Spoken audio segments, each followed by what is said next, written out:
Test.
Greetings. Thank you all for being here. This is one of the most special days of the year in my position as Dean of the Honors College. This is our degree recognition ceremony. So,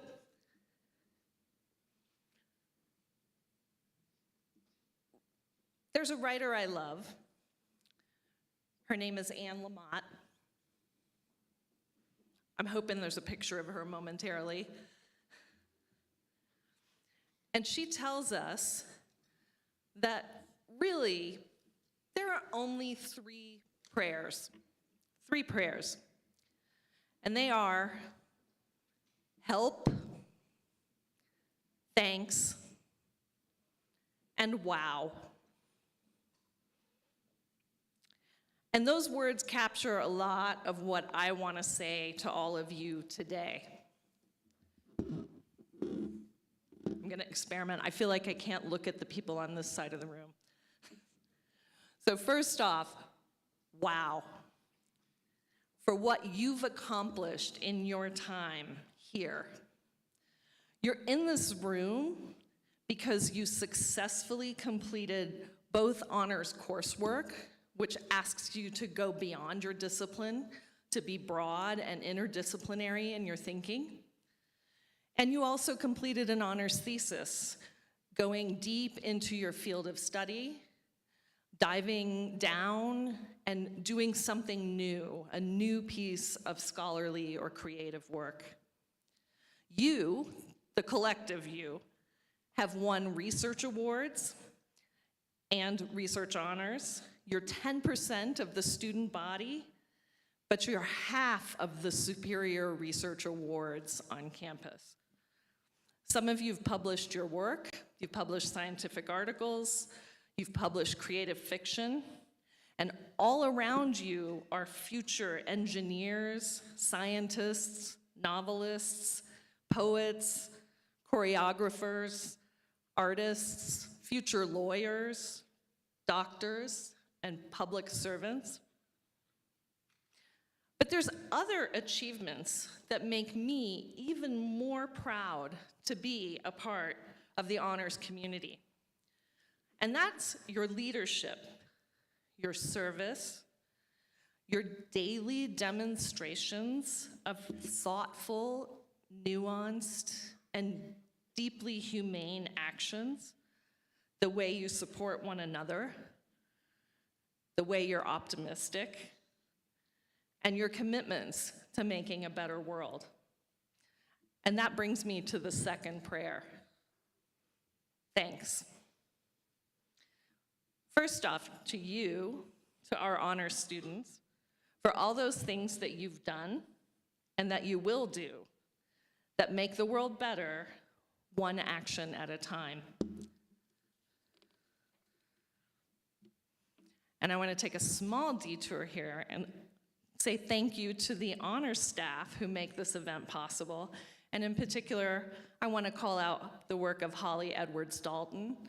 And I want to see if I can get her to stand up as the architect of this event, and all the rest of our staff who pitch in and make it possible. I also want to offer thank you to all the people in this room who supported this honors student graduating cohort, who supported their academic achievements and their growth as people. And that includes honors faculty. If you want to, they're going to refuse to stand. Honors staff, it includes the friends and the family and the other faculty from across this campus, and the mentors and the deans and the representatives of the Board of Trustees who help make this institution great, who make this a great university and a great place to study. And thanks to the people who have been here since before us and who've remained steadfast in their stewardship of this very special place, that place that has also nurtured your growth. And thanks to the place itself, which also deserves our gratitude. And so now I want to ask for your help. We face profound challenges right now, and with them, extraordinary opportunities. You've developed skills here, accumulated expertise in your chosen field. You've got something to offer, and there are many places where you are needed. We have a lot to do. Being on this threshold is exhilarating and full of possibility. It's also full of uncertainty and anxiety, and the stakes are genuinely high. For your graduating class, I think it's fair to say these are understatements. We're in the process of what feels like an overwhelming renegotiation of our society, of how we're going to do things at nearly every level. And you're all important participants in that renegotiation. Your voices are crucial for yourselves and for the rest of us. So you might be thinking, what do you mean, help? How? As one just graduating person, what do I do? What can I offer? So if you'll bear with me in life, there is a phrase you may have heard, and it's wherever you go, there you are. So the origins of this saying come from my field of psychology, and they're an acknowledgement of the power of personality and the way that everything about each of you, everything that adds up to the distinctive person that you are, is going to shape the world that you inhabit. And to be totally honest, the joke is that sometimes the struggles we have are because that's what we bring to every new situation. So there's no escaping who you are as you move through different arenas in life, for better, sometimes for worse. But there's power in this catchphrase that the joke overlooks, immense power. You make the world around you through your actions and your reactions and your presence. So all those things about which I said wow and thanks, the excellence, the achievement, the leadership, the dedication to a better world, you'll bring those into the world wherever you go, and they're going to shape the world with the kind of impact I know you are capable of having. So one way you're going to help is by being your driven, motivated, dedicated self.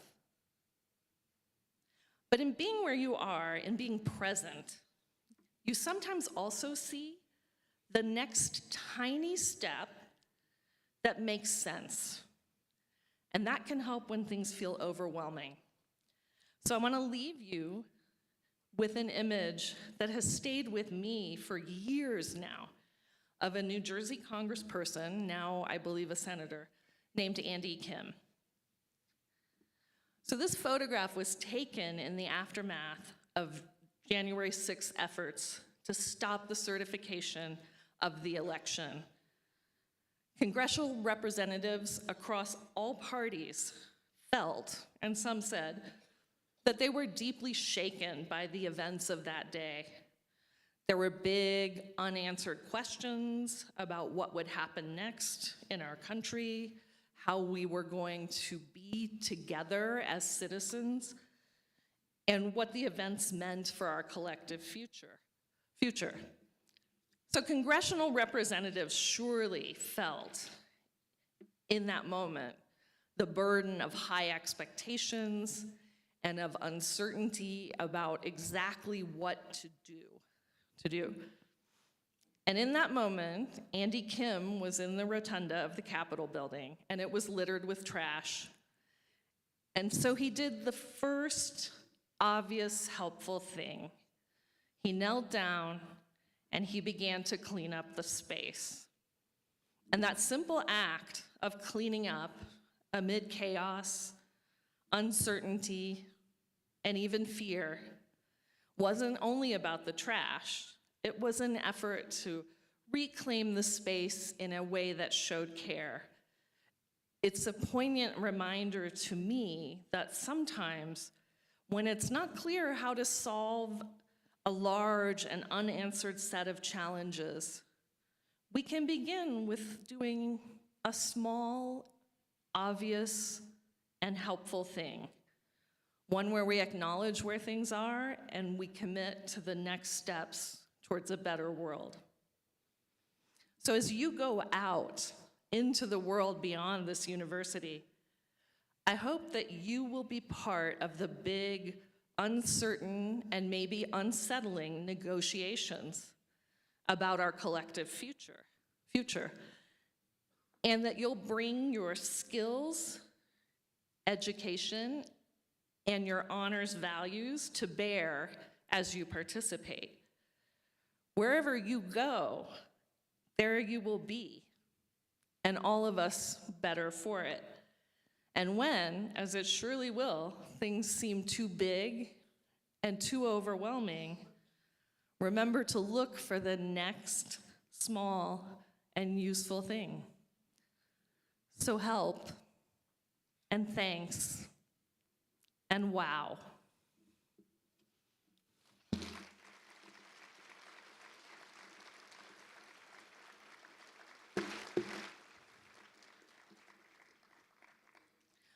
So it's now my pleasure and my privilege to introduce our student speaker, Hannah Farah, who is graduating with the honors bachelor's degree in economics. We asked for nominations for student speakers from across campus, and nominees are also vetted by a committee of their peers. So Hannah comes recommended from all sides. And I just wanted to share a couple lines from her nominators that Hannah's presentation and public speaking abilities are phenomenal, that she was unflappable in the face of an audience of economists, which I'm told is quite something, and that she represents herself and our institution with poise, grace, intellect, and bravery. And I couldn't agree more. And so I'm going to welcome Hannah to the podium.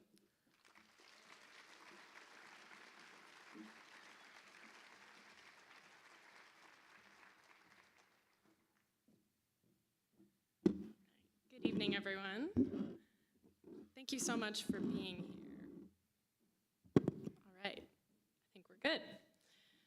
I'm truly honored to have the chance to speak to you all today. So thank you so much for your time.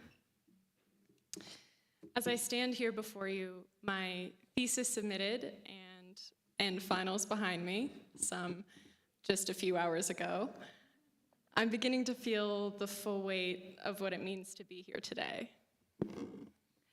These 4 years, and especially this past month, took everything I had. Every exam, every group project, every early morning class and late night study session, and every paper I wrote within hours of the due date. But beneath the exhaustion, there's something else: gratitude. Gratitude for this university, the education I received here, and the profound privilege it is to pursue higher education at all. One I will never take for granted, especially now. Many of us began our University of Utah journeys in the wake of a global pandemic, entering adulthood at a time of deep, deep uncertainty. We experienced intense isolation, and we're navigating decisions about our futures at a time where we couldn't visit campuses, get a feel for the community, or truly imagine what lay ahead. In choosing the Honors College here at the U, we were all, in some way, taking a leap of faith, one that I believe has indeed been worthwhile. This place, this community, this collection of brilliant, kind, and wonderfully diverse people has provided us a rich environment for growth and expansion.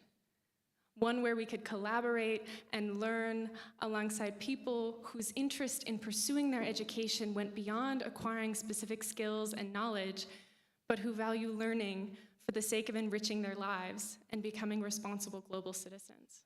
Global citizens. Through our time in the Honors College, we have learned how to persist, how to adapt, and how to meet change, not with fear, but with curiosity and resolve. And now, on a bit of a personal note, in a world in which education has the increasing potential to become more impersonal, I want to give special thanks to the mentors who took the time to truly see me and invest in my growth. Professor Bimstein, your Radical Quiet class radically transformed the way I approach my life and my academics by pushing me to critically explore my relationship with the world around me. It's through your class and all of the wonderful students I had the honor of TAing for in the last few years that I've remembered how to savor life's moments in a world that markets my attention. And Dr. Sarah Small, without whom I literally would not be speaking here today. Sarah, you helped me find true passion in my studies. It is through your classes and your mentorship that I learned it's possible to use my education to explore the issues that matter most and make real impacts on people's lives. And because you saw potential in me that I hadn't yet recognized in myself, I had invaluable opportunities to discover that potential and position myself to achieve more than I might have imagined. So, as we come to the close of this exhausting but invaluable journey here at the U, I hope I can speak for all of us graduates when I say we are infinitely grateful for this university, for our professors and mentors, and especially for the Honors College. Thank you for cultivating a community that challenged us as much as it supported us, and for preparing us to meet this world not just with questions, not just with answers, but with questions worth asking. And we will need that now more than ever. 4 years later, we graduate into another uncertain moment, one shaped by conflict, crises, and rapidly shifting global political landscapes. The world we enter today often prioritizes profit over people, speed over stillness, and image over truth. A world in which all things, from the climate to the global economy, and even to the institution of higher education, are experiencing disruptions on a scale and at a pace we surely haven't seen in our lifetimes. But amid such unprecedented times, it's even more critical to lean into the intellectual rigor, habits of mind, and self-awareness we've developed here in the Honors College. We must not forget that our influence lies in how we leverage these skills as we face the challenges of the world we inherit. It's in the questions we ask, the research we conduct, the art we make, the code we write, the care we give, the way we challenge what we encounter in this world, not because we hate it, but because we love it and we know it can be better. It is in our passion, our resilience, our willingness to stand up when it's easier to stand down. It is in every act of kindness, every decision to speak out against injustice, and every moment we choose to believe in our own worth and agency. It is in our refusal to accept that what is must always be. The University of Utah honors degree indeed serves as an impressive marker of academic achievement. But it is also proof that we know how to dig deeper, how to think critically, how to sit with complexity and not flinch, how to admit what we do not know and keep asking questions. And we will need those skills because the world needs us, not just as professionals, but as people who dare to meet complexity with curiosity and conviction. So, my fellow graduates, I hope you carry with you a deep sense of gratitude, not just for where you are today, but for everyone who helped you get here.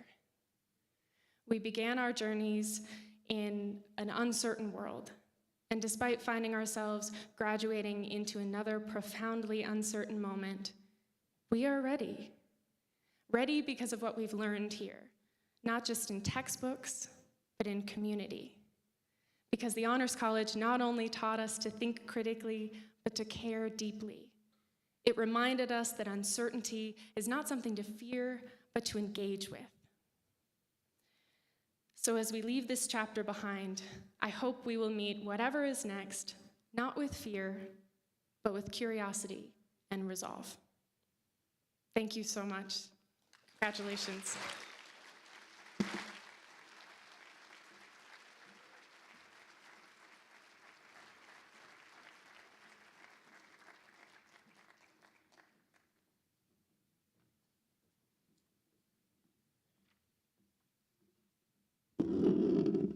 Apologies, I am a little shorter. Hi everyone, my name is Aspen, and I'm honored to be here on behalf of the Honors Student Advisory Committee. It is my great pleasure to present one of the most exciting recognitions of the year, the Sweet Candy Honors Distinguished Professor Award. This award was sponsored by the Sweet Candy Company, who has had a long history of supporting the Honors College through sponsoring two different types of awards, Student Scholarships and the Honors Professor Award. Each year, honors students nominate and vote for a professor to be recognized.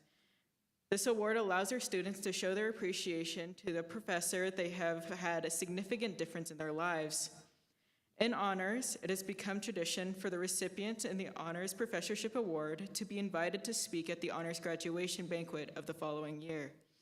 This year, I have the honor to announce that Professor Eric Robertson has been selected for this award for the academic year of 2025.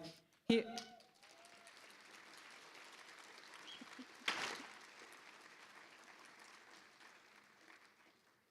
has been selected because of the impact he has had on his students through his ambition, kindness, and dedication to lifelong learning.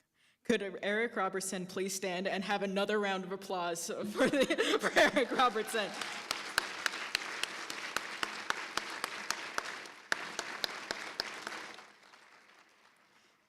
Thank you for all that you have done for the Honors College. We look forward to hearing from you at next year's graduation ceremony.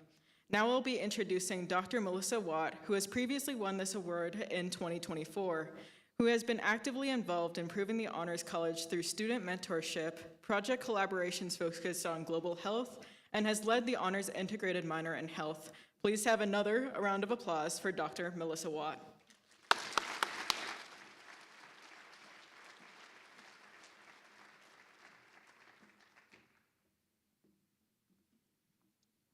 Thank you, Aspen.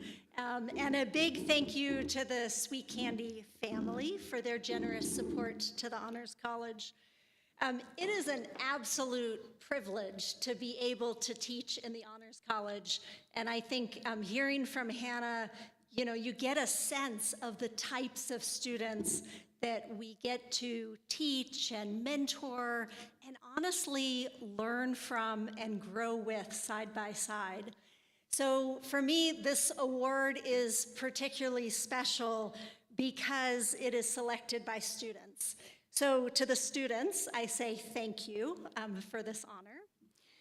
And of course, today the honor is all about you graduates and honoring and holding up all of the hard work that has gotten you to this point.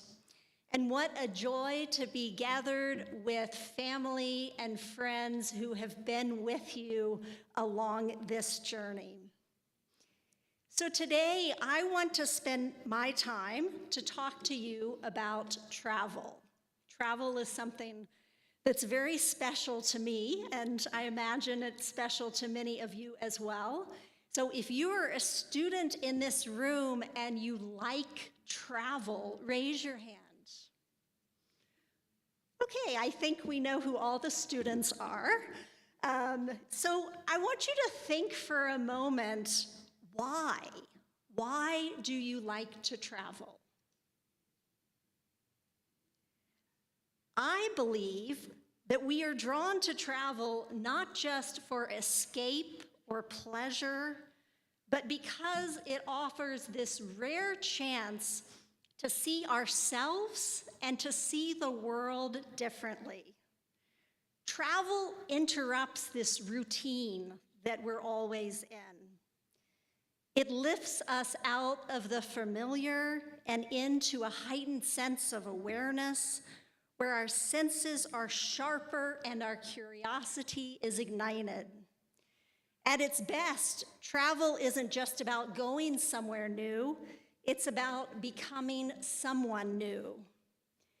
So let me share with you a short story about my own early experiences with travel as an undergraduate student. So I was an undergrad at the University of North Carolina.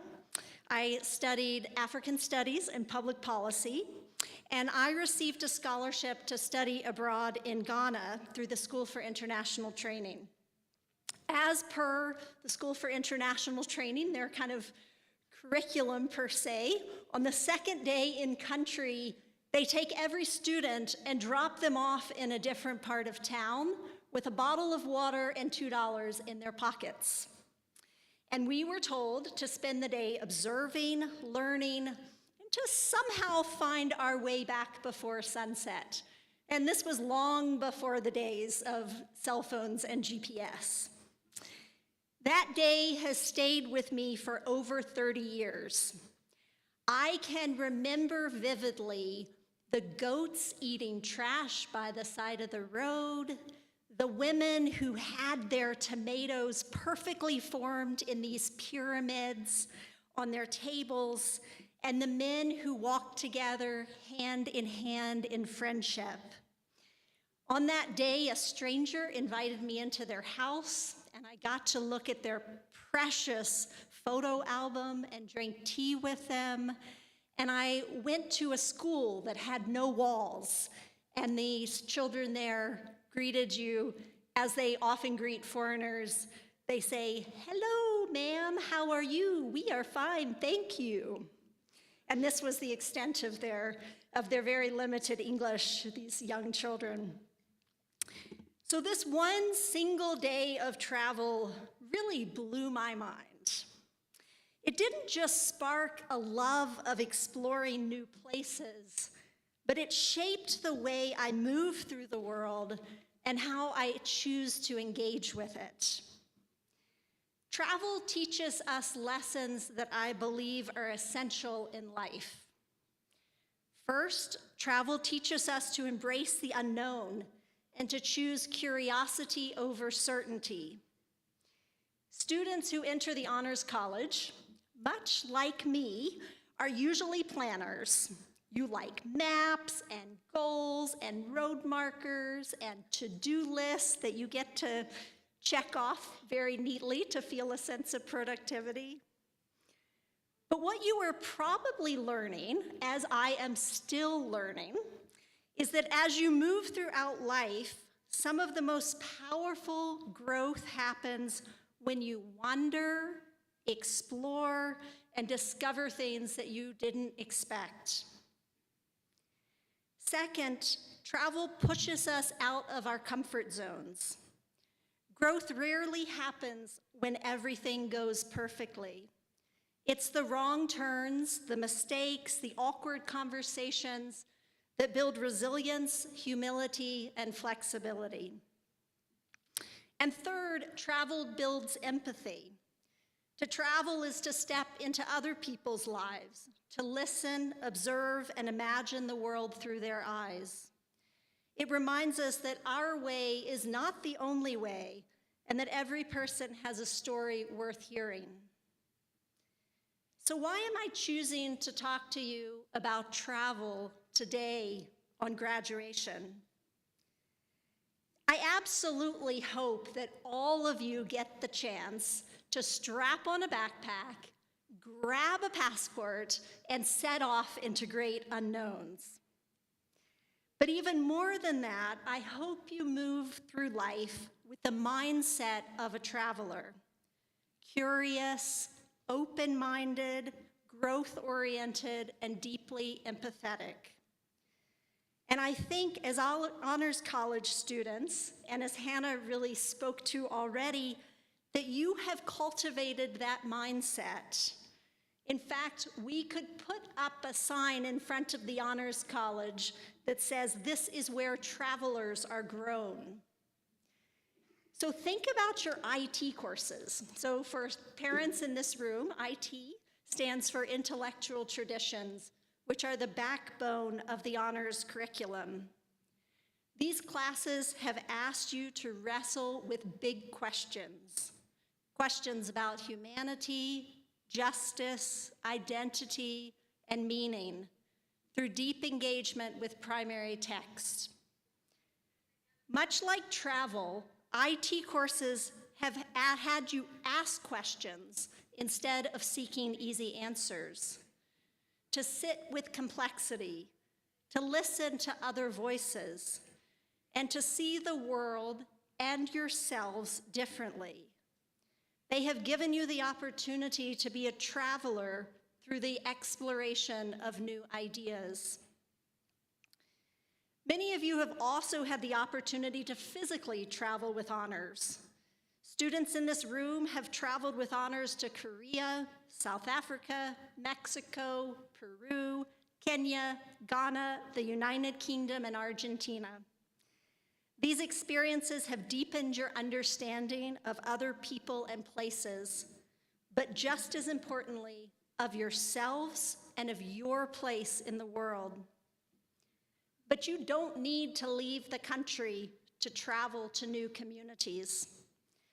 Right here in Utah, many of you have stepped into unfamiliar communities where you have sat in discomfort, found unexpected joys, and learned new things about yourselves. In the class I teach on social determinants of health, students volunteer weekly at the 4th Street Clinic, which serves the unhoused population in Salt Lake City. One student told me the most powerful part of that experience was working alongside a health advocate who had previously experienced homelessness himself. The student said, "I see Salt Lake City differently now. I feel less fear and more empathy when I pass someone on the street because I imagine their story and I see their humanity." That sense of connection and shared humanity is the value of traveling to new spaces and new communities. At Honors, you've done more than study and learn. You've built deep friendships with each other, rooted in curiosity, respect, and shared experience. You've sat around seminar tables, socialized in your dorms with classmates who challenge you, inspire you, and probably make you laugh until your stomach hurts. You've formed diverse and inclusive communities with individuals who have backgrounds, beliefs, and dreams that are different than your own. And in many ways, that too is a kind of travel, not across geography, but across perspectives. These relationships have allowed you to journey into someone else's story, to see the world as they do. That kind of travel is just as important and just as transformative. So as we come to close this chapter on your undergraduate career, I want to challenge you to be a traveler, not just in the literal sense, but in how you move throughout the world. To be a traveler is to wake up every day with the understanding that the world is vast and full of wonder, and that you have not seen and understood all that it holds. It means choosing curiosity over judgment, compassion over assumption, and humility over pride. It means slowing down, listening more than you speak, and recognizing that every person you meet, whether on the streets of a distant city or in your own neighborhood, have something to teach you. The Honors College has prepared you for this. It has asked you to think deeply, to listen generously, and to wrestle with complexity. You've built the muscle to navigate uncertainty, to sit with questions that don't have easy answers, to be part of the solution, and to find beauty in difference. So take that with you. Pack that traveler mindset and carry it with you wherever you go, whether you end up in a lab, a classroom, a nonprofit, a startup, or a place you haven't even imagined. So congratulations, class of 2025. May your journey ahead be full of meaning, full of wonder, and full of the kind of unexpected magic that only a true traveler can find.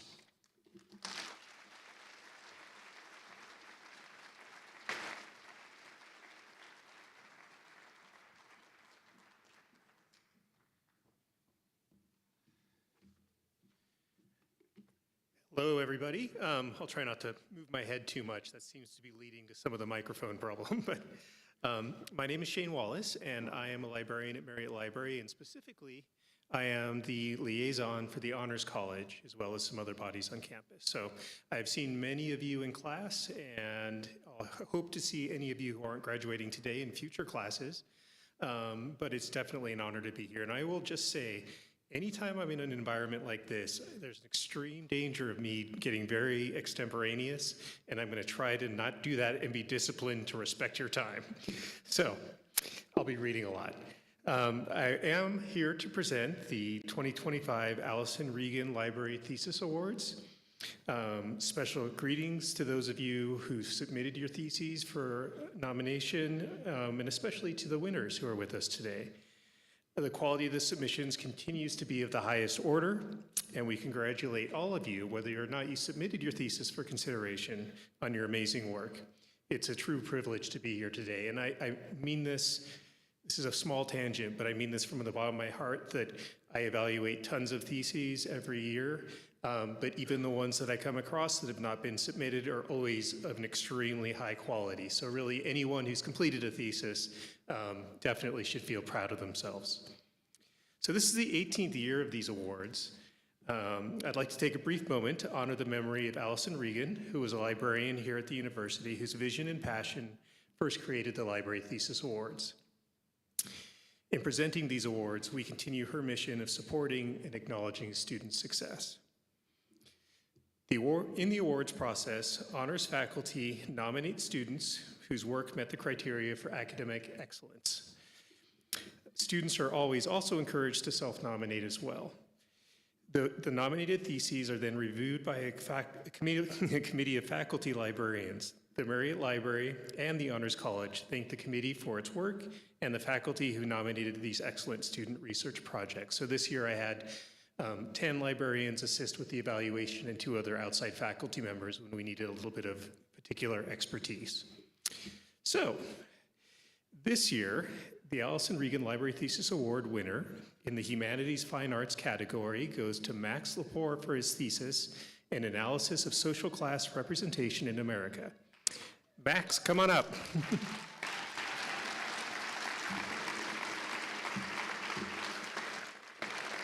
He's on his way, I see.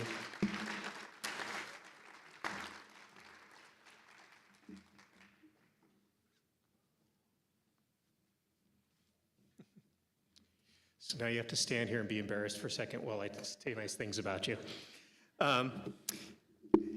Max's advisor, Dr. James N. Curry, wrote, this is to provide some background on his thesis. Max's thesis examines the causes and consequences of the dearth of individuals with working class background among elected representatives.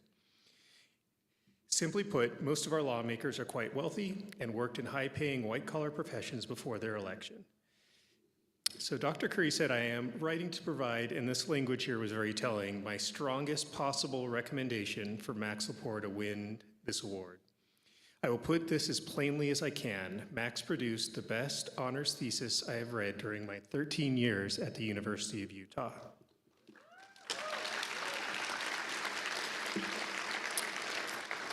So we have one librarian who's a PhD data scientist, and she's particularly rigorous. So I'm going to read part of her review from this, and it sounds a little dry, but I hope you appreciate what she said. She commented that this thesis represented a very clear description of the data and methods used in analysis, as well as limitations and exclusions with supporting rationale. Logical and appropriate use of an original data set. Good use of both descriptive and analytical data visualizations to illustrate findings that demonstrate points of statistical significance and insignificance. I also appreciated the accessibility of the paper to potentially non-expert audiences. Regression models were clearly defined and appropriate applied. And I'll echo that in that I'm in this area sort of a layperson, and I was curious to read all the winners, and I read the thesis and I understood it, and it seemed important. So Max, the Marriott Library is proud to present you with your nice certificate and also a $1,000 prize. Congratulations. Okay, you're good. All right, the Allison Regan Library Thesis Award winner for Social Science goes to Ariana Dunn for her work, Mammalian Baselines Through Time in the Bear River Range, When Paleontology Meets Wildlife Science. Ariana, can you come up?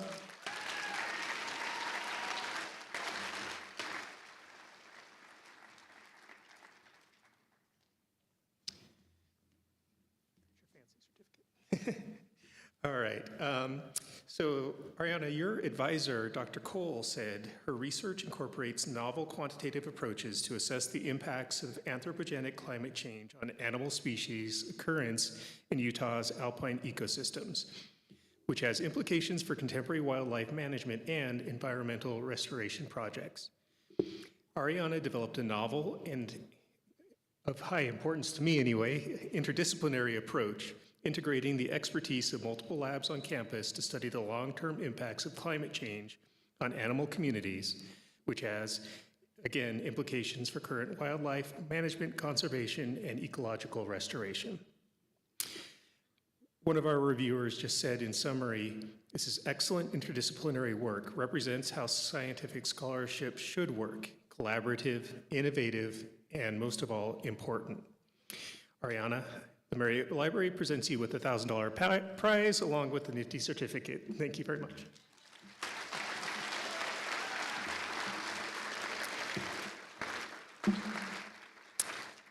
All right, we offer our highest commendations to both of the award winners. Please note that all the winners should check their campus email, both you two, for further information about claiming your financial award. We don't do big checks anymore. Your theses, along with everyone's honors theses, will be placed in the Marriott Library's institutional repository. A print copy of each will also be placed in special collections. This is worth noting for everybody who's graduating. You will be able to cite and access your thesis in perpetuity unless you've explicitly asked us to not make it available for the public. We at the library want to wish each and every one of the graduates and thesis completers continued success in your future endeavors. Thanks.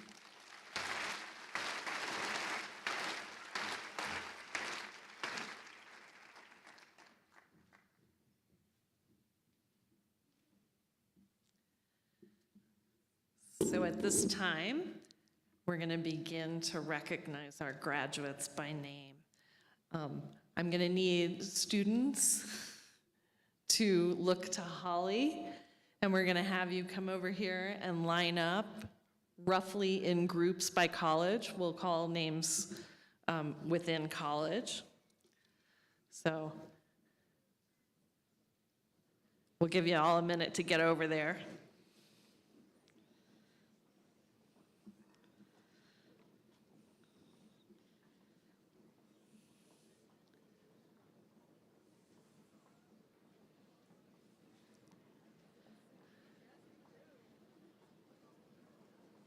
And while the students are lining up,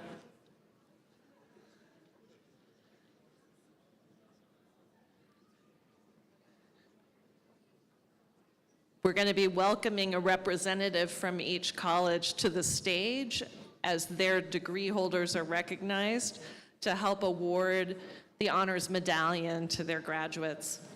The honors medallion is the signifier that our students have done the extra work, and we're really thrilled that we're going to be able to give that to them now so they can wear it throughout the rest of the commencement events.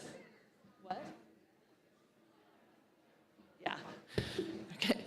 We'll be beginning with the David Eccles School of Business, followed by the College of Fine Arts, followed by the School for Cultural and Social Transformation, then College of Humanities, then John and Marcia Price College of Engineering, the College of Health, the College of Nursing, the College of Science, College of Social and Behavioral Science, College of Social Work, College of Education, and the College of Architecture and Planning.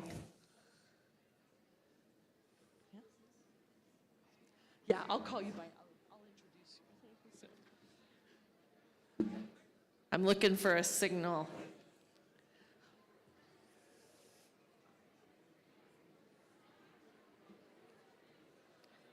David Eccles School of Business folks, are you ready?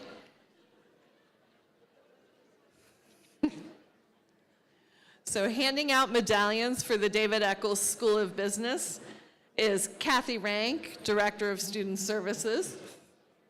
I think they're going to have you right there. Are we ready? Okay. So first up, I have Sophia Blancafort.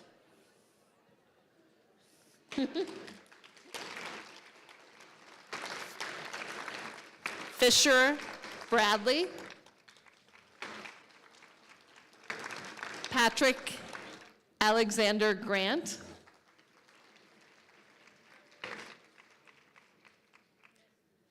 Marcy Locke.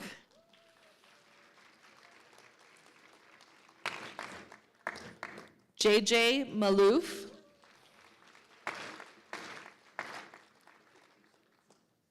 Emily Rose Sanger.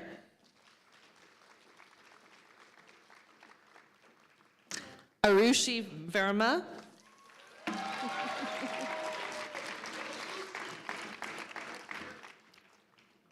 And I have Leonardo Bianco, but I don't see him. Not here?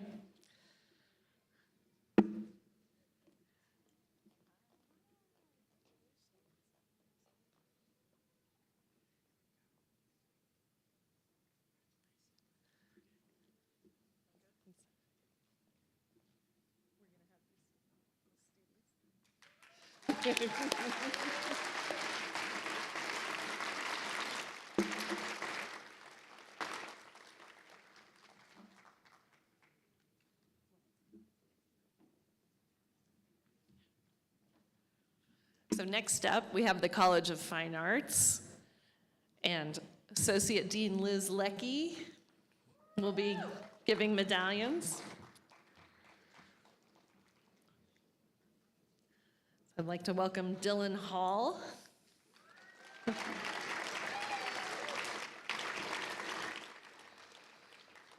Bronwyn Larity.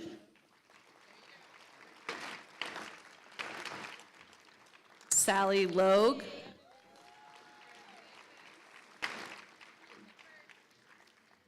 Kirsten Rye. And Andrea Waters.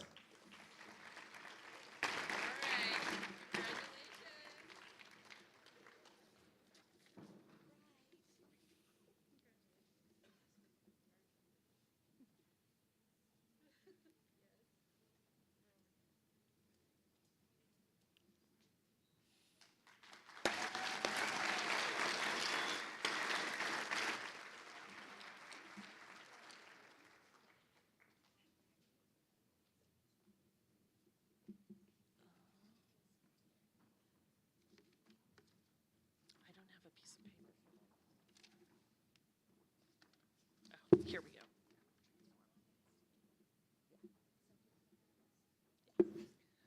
So next up, we're going to begin with the School for Cultural and Social Transformation, and then go directly to College of Humanities.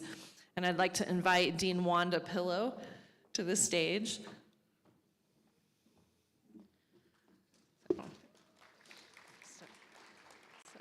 First up, Gabi Merida.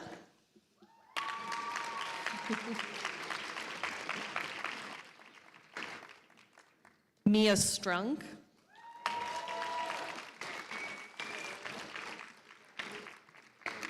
Josie Videla. And Malachi Wilcox.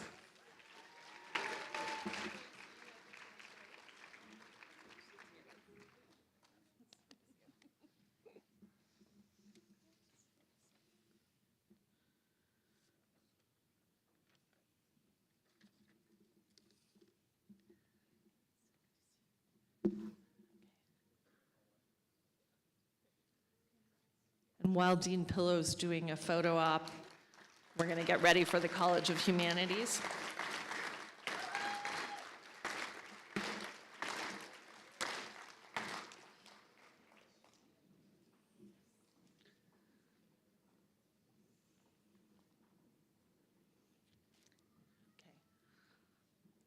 Jasmine Aguilar Lopez.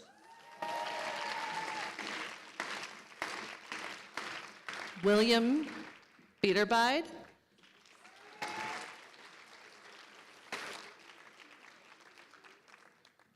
Pam Chase.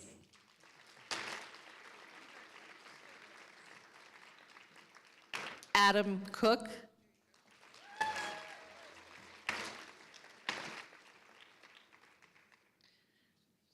Andrew Michael De La Cruz.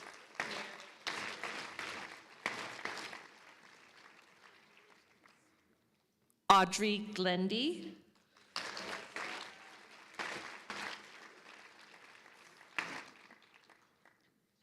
Isabel Hong.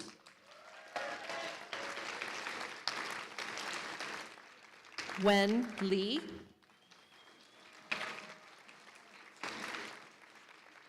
Veronica Martinez Nava.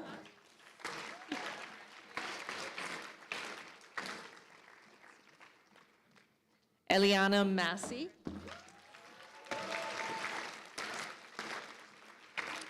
Aiden McMillan.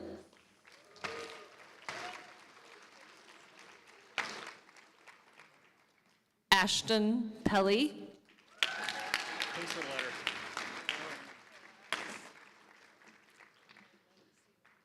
Jillian Ruppel.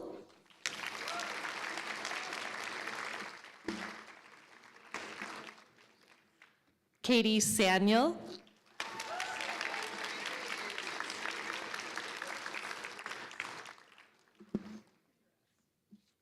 Annalisa Thomas.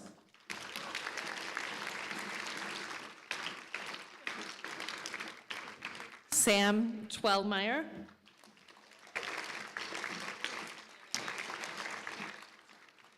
Madeline Van Wagnen.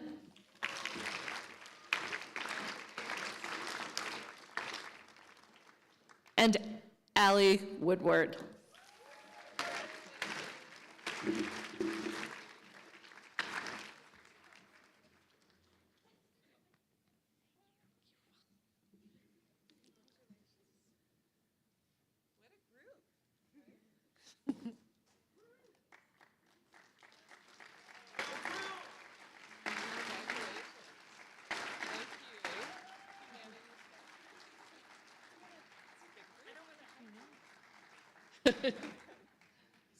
Squish them in.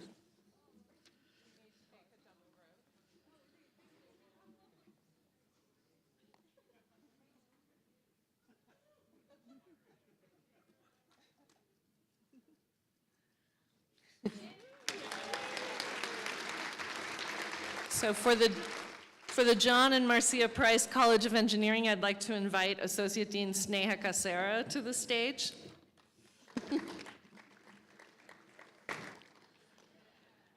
And we'll begin with Aubrey Agard.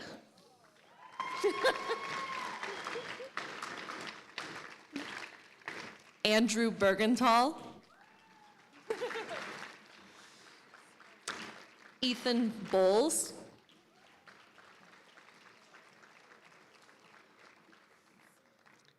Aspen Dalby. Caden Erickson.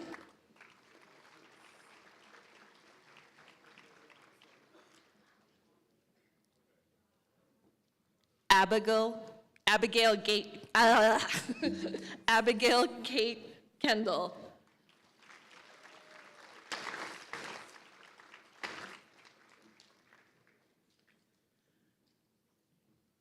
Matthew King.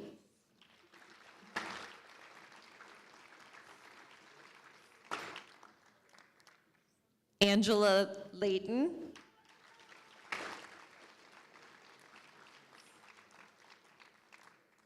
Austin Lee.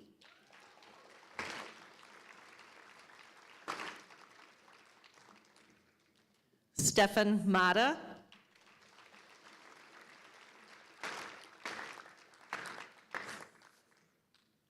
Brandon Peterson.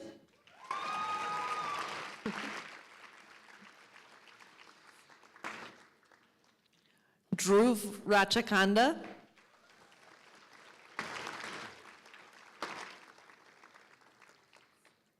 Luke Schreiber.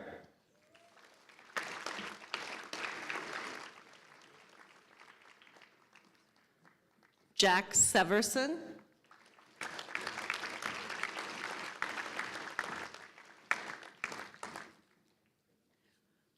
Riley Smith.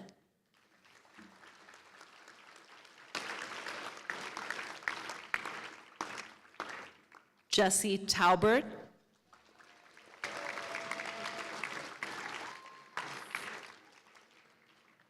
Brandon Taylor.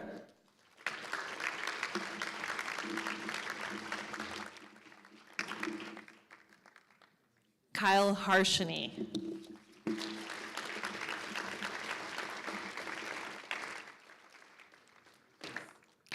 Alex Tokita.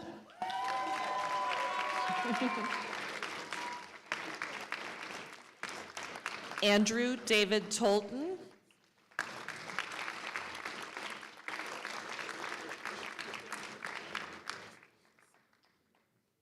Marlo Towle.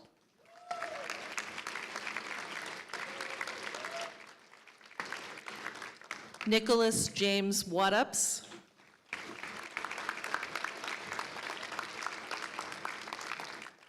Solomon Yan. And Lucas Zagal.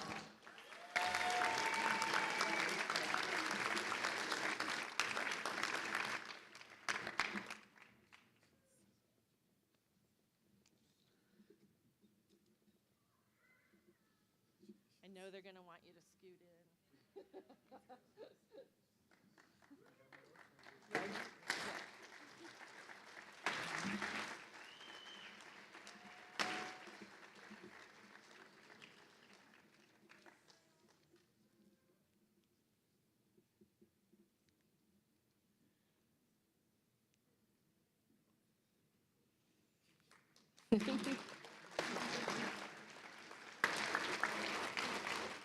For the College of Health, I'd like to invite Dean Kelly Tappenden to the stage.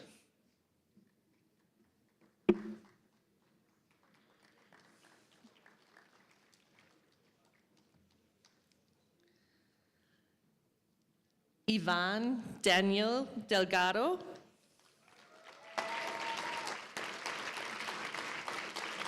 And Emma Fries.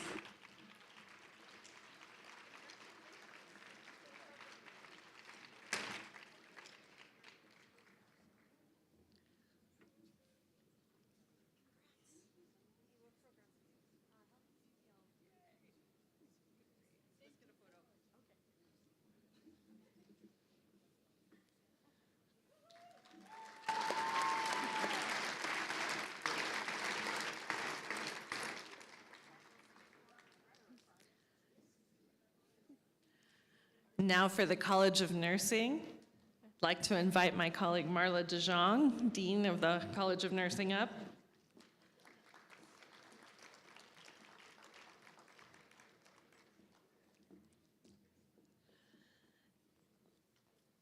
Marin Busaith.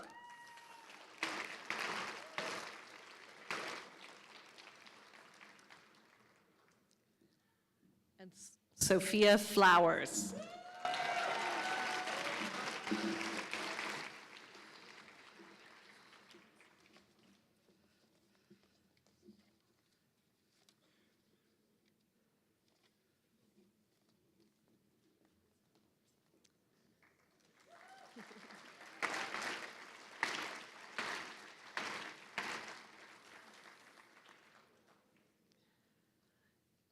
Next, we'll have the College of Science, and I'd like to invite Dean Pearl Sandick to the stage.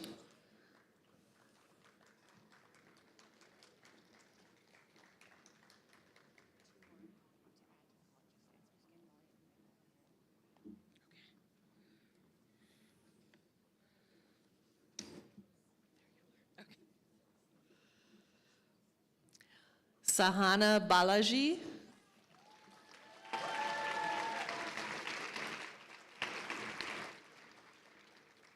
Nia Brooks.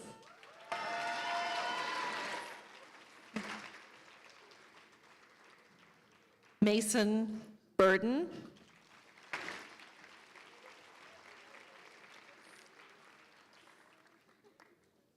Macy Datilli.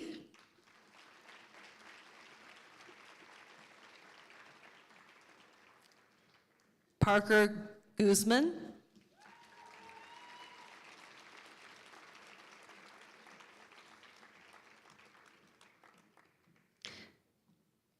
Elise Bethany Hagerly.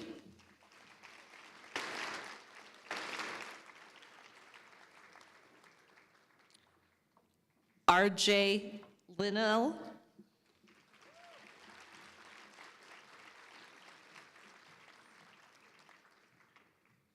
Abby Mason.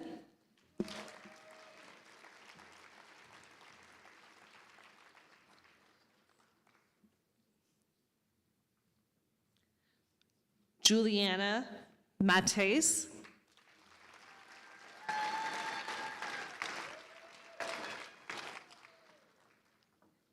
Delaney Miller.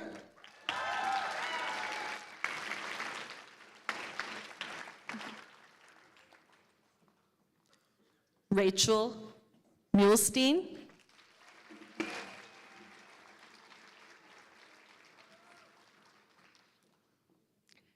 Ainsley Nystrom.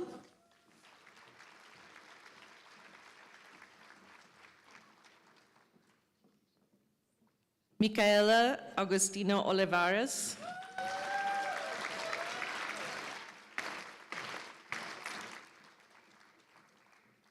Mackenzie Osman.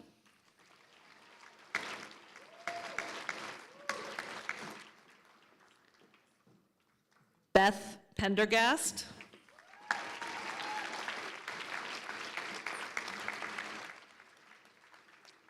Michelle Fan.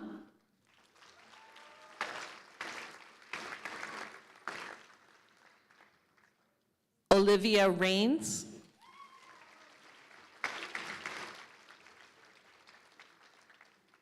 Annabelle Inez Rockney.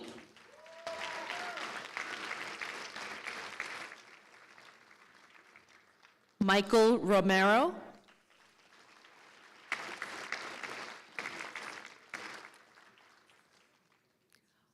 Constance Sauvé.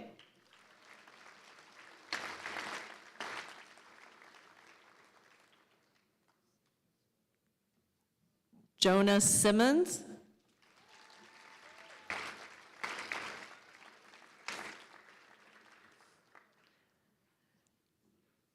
Gigi Skedros.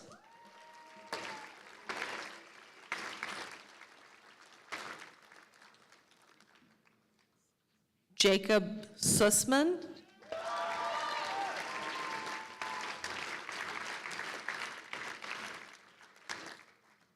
Sydney Madison Skwiderski.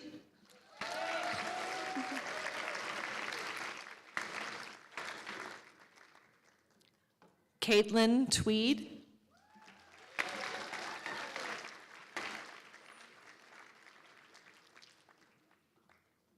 Eleanor Wachtel.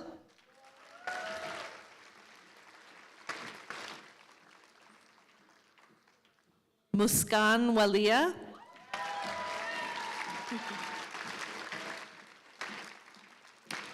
Helen Wang.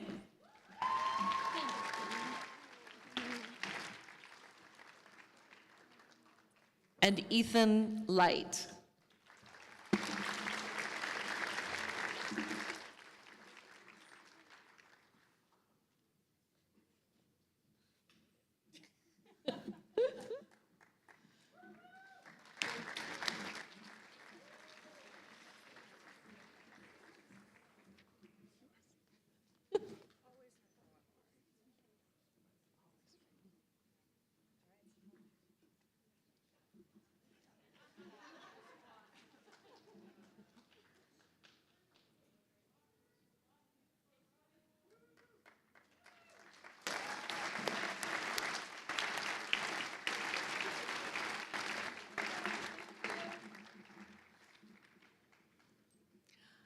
Next up, we have the College of Social and Behavioral Sciences, and I'd like to invite Rudiger von Arnim up, Associate Dean, to present medallions.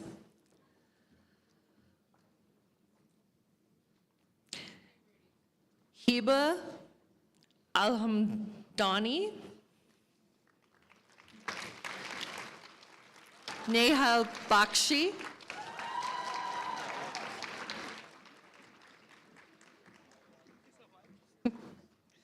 Walter Bishop,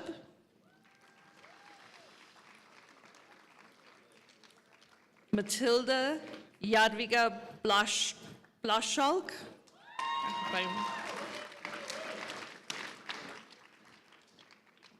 Josh Philip Carroll,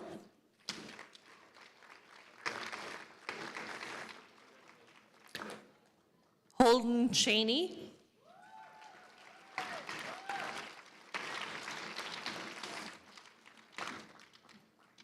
Graham Christensen,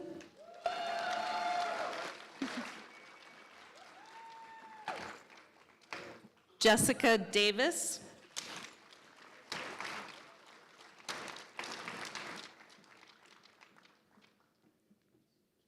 Jeff Dillon,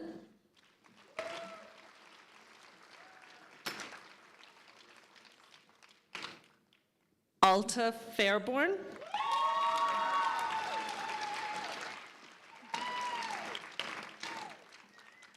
Hannah Farah,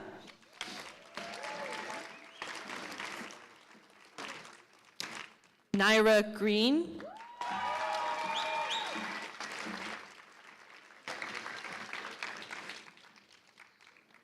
Sarah Clifton Herring,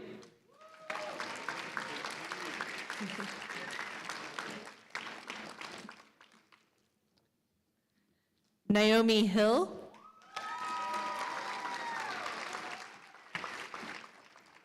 Ashlyn Holbrook,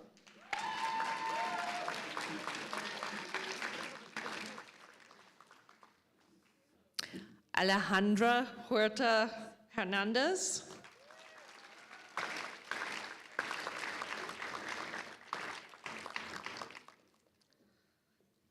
Ania Hungerford,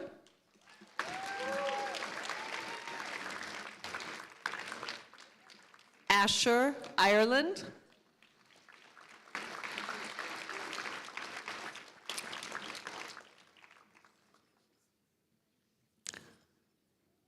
Abhilasha Khatri,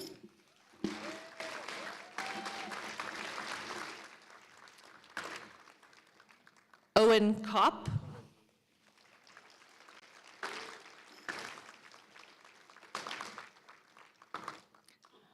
Max Lepore,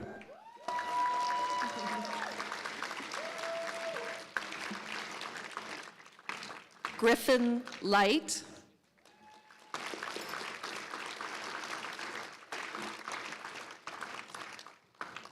Jilly McBain,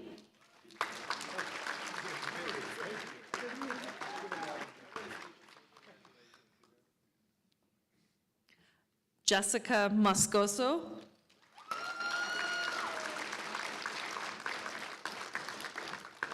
Jenny Nguyen,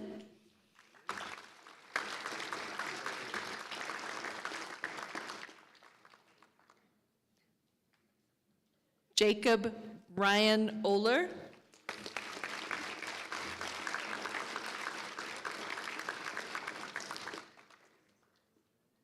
Sienna Popiel,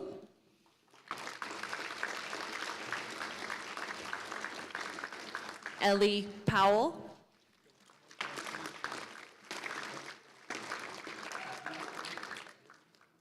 Jane Putnam,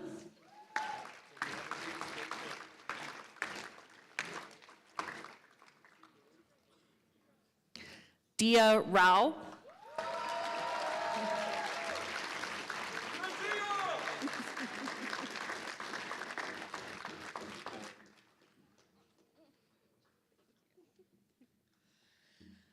Giancarlo Reynoso Cardona,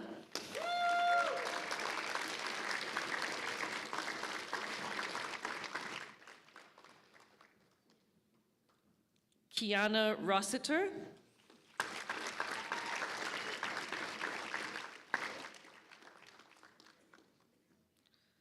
Ella Schoblum,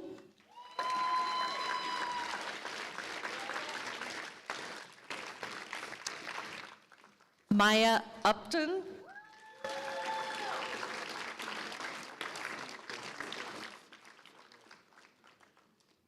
Samantha Vaca St. Clair.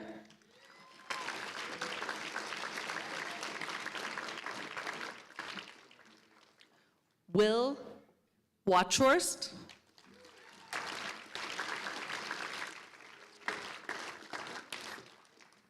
Connor Aiden Webb.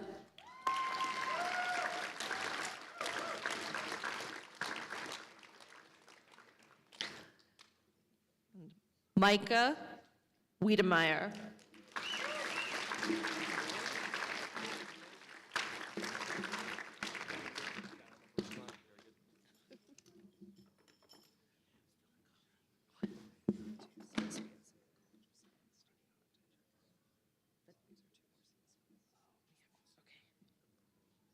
We have 2 more CSBS, so. So you ready, Rudy? Karina Hernandez.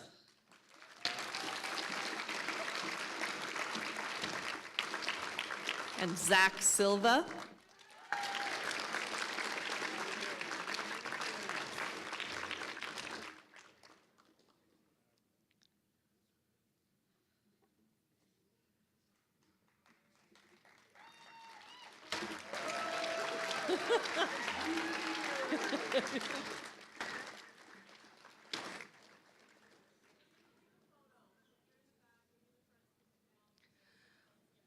You're getting an unwanted lesson in how big the various colleges are here.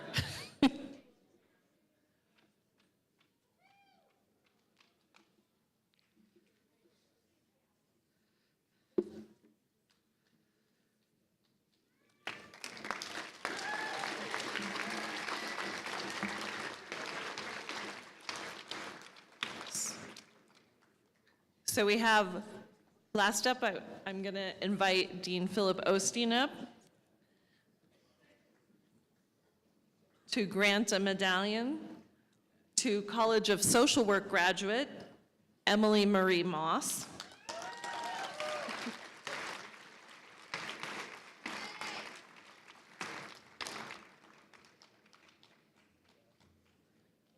And while that medallion is happening, is Dean Pearl Sandick still here? Because the deans have another event. We have a slightly late-breaking medallion need from the College of Science.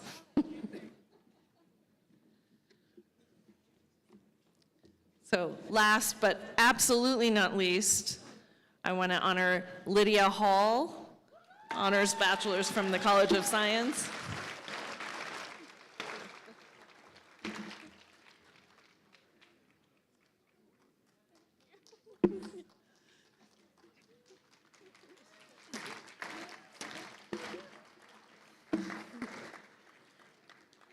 Thank you all for being here, for celebrating our graduates. I'm a little overwhelmed now.